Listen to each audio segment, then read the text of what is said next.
Oxana Malaya began her life living with dogs. Rejected by her mother and father, she somehow survived for 6 years, living wild, before being taken into care. There are few cases of feral children who have been able to fully compensate for the neglect they suffered. Oxana is now 22, but her future still hangs in the balance. Have scientists learned enough from previous cases to rehabilitate her? For 6 years, Oxana Malaya spent her life living in a kennel with dogs. Totally abandoned by her mother and father, she was discovered behaving more like an animal than a human child. For 2 centuries, wild children have been the objects of fascinating study. Raised without love or social interaction, wild or feral children pose the question, what is it that makes us human? Since Oxana's discovery, scientists have looked for clues in the handful of other recorded cases of feral children in their efforts to rehabilitate her. She's made astonishing progress in ways that many thought impossible. And now, aged 22, Oxana wants to take an extraordinary final step, to be reunited with the parents who neglected her.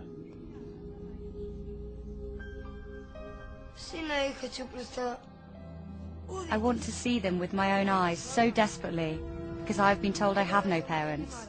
But actually, I do have them.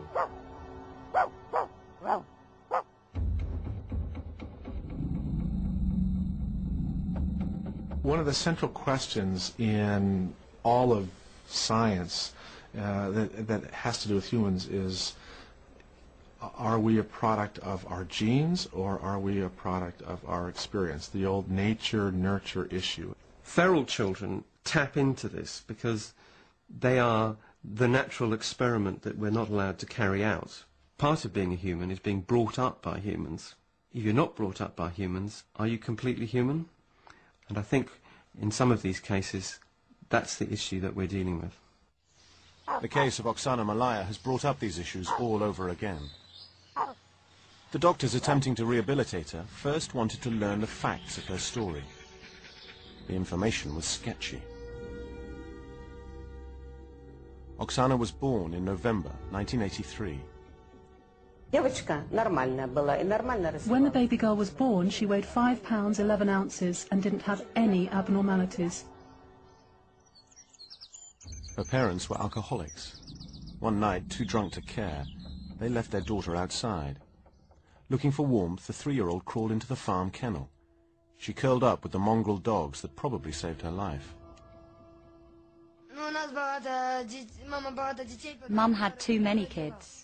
We didn't have enough beds, so I crawled to the dog and started living with her.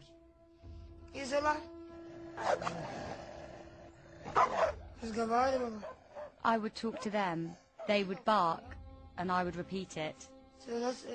That was our way of communication. A concerned neighbor finally reported Oxana's case to the authorities when the girl was 8. By then, the effects of her time with dogs had had serious consequences for Oxana's development. She was more like a little dog than a human child. First of all, she couldn't speak, or she could hardly speak. And actually the purpose of speaking, well, she didn't think it was necessary to speak at all.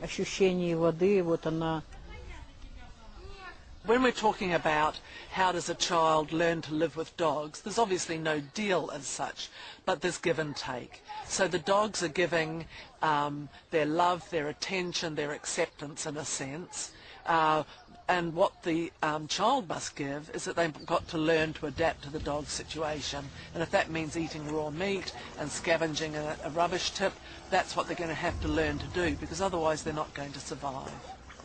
She used to show her tongue when she saw water, and she used to eat with her tongue and not her hands. She couldn't understand what a mirror is,